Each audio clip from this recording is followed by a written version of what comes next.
spots of rain. In this episode, I think we're going to get rained on.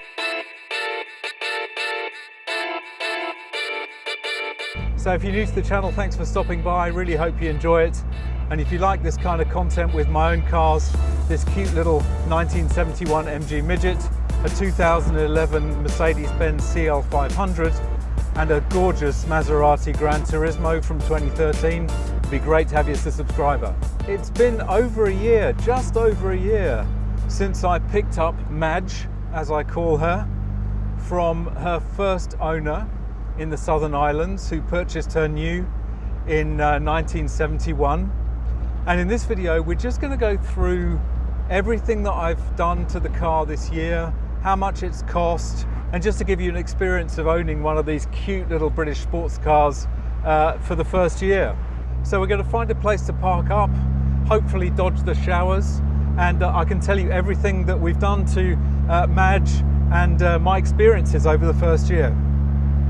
So this is Madge, my 1971 MG Midget, in this colour which I can't remember the name of. Everyone seems to call it mustard, but it's she's a cute little thing. She's pretty original, not concourse. She's definitely a driver, not a shower.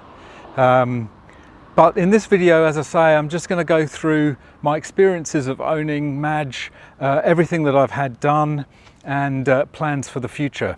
So those of you who've been with the channel for a while will know that I picked up Madge about this time last year. It was early May 2021, from the original owner, Keith, who is a charming gentleman who lived in the Southern Highlands. He'd had Madge since new, and was getting on a little bit in years and wanted to kind of simplify his life, and so sadly he had to say goodbye to Madge. I hope he's glad that she's gone to a good home with someone who will look after her, I hope, as much as he did. So yes, I bought the car for 22,500 Australian dollars, which I think is a pretty good deal, really. These cars are going back up in value. They're starting to become a little bit more collectible. They certainly went through a trough where you couldn't give them away, but now they're coming back into popularity, especially in Australia. These cars were actually assembled out here, and they came in what's called complete knockdown kits from the UK, built in Zetland, and so they haven't been subject to the ravages of the British weather like cars that have been imported have been. So these have fortunately had the benefit of Australian weather, so the bodywork tends not to be in the kind of condition that you see in the UK, where they can be absolute disasters. Check out my previous video up here for an experience of that that I had myself with an MGB. So the story really started in traditional British sports car fashion. On the way home from the Southern Highlands, she broke down. It was quite funny because I was driving along the freeway and I thought, I'm going to take some back roads, and so I went up the exit ramp and stalled her, and then she wouldn't start again. She wouldn't turn over, so I had to push her off the road myself. Just fortunately there was a bit of open ground that I could just push her onto. The other traffic was backing up behind me. Fortunately, the guy in the car behind me was an absolute saviour. He had jump leads in his car, and he was able to get her jump started, and I was able to drive the rest of the way, being very careful not to stall her again. And the first thing I did when I got home was put a new battery in, because the battery that was in there was far too small. So I got the right size battery. She now cranks far more reliably and starts far more reliably. So a great start to British sports car ownership. So the first thing I decided to do was to take it up to Moxham Garage, Peter Moxham up there in Thornley, just to get her checked out and see what was wrong, what needed to be done. As he said in the video, which I'll link up here, basically a solid car, but needed some things putting back into good condition. So there was weeping gaskets, carburetors needed reconditioning or servicing, a few oil leaks, suspension was a bit shot, but generally solid car, but with some need of TLC. So at the same time, he also had a look at the fuel sender. That was not working properly. In fact, it's still not working properly. I think the sender itself was a cheap one that I got off eBay. So that's something that we're going to get done. But I'll talk about what we're going to get done in the future a little bit later in the video.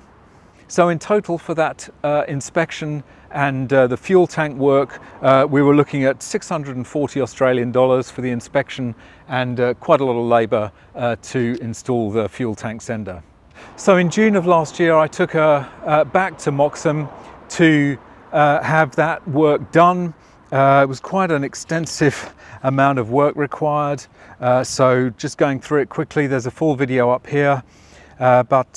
Rocker cover gasket and tappets. So rocker cover gasket was leaking, the tappets needed adjusting. The timing chain gasket was leaking. When he removed the cover, he also saw that the timing chain itself was worn, so that was all replaced. Thermostat gasket was also replaced. A whole load of just regular maintenance things just to bring it up to, you know, good condition. Then on the front suspension and rear suspension, there was actually a fair bit of work. Pretty much the whole of the front suspension is pretty much brand new. New shock absorbers, pretty much everything under there was required. So quite a lot of work and parts required on the front suspension. Similarly, the rear suspension pretty much needed a total reconditioning.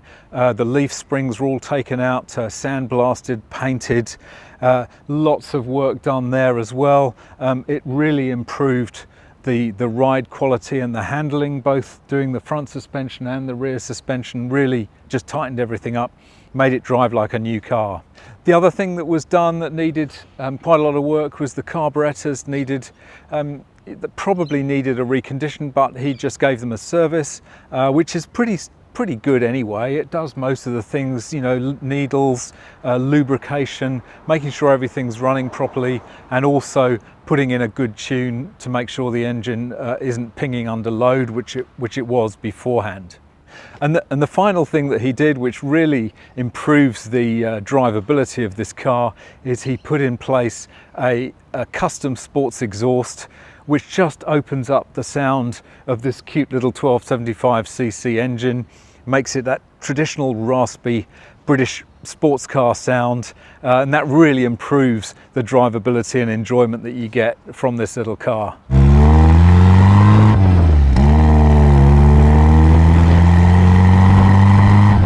So Pete was really kind on this massive amount of work. He discounted the labour quite significantly. Even so, the amount total was 3,400 Australian dollars to get all that work done. Sounds a lot, is a lot, but there was a massive amount of work done to the suspension, both ends, and the carburetor, generally tidying up the car.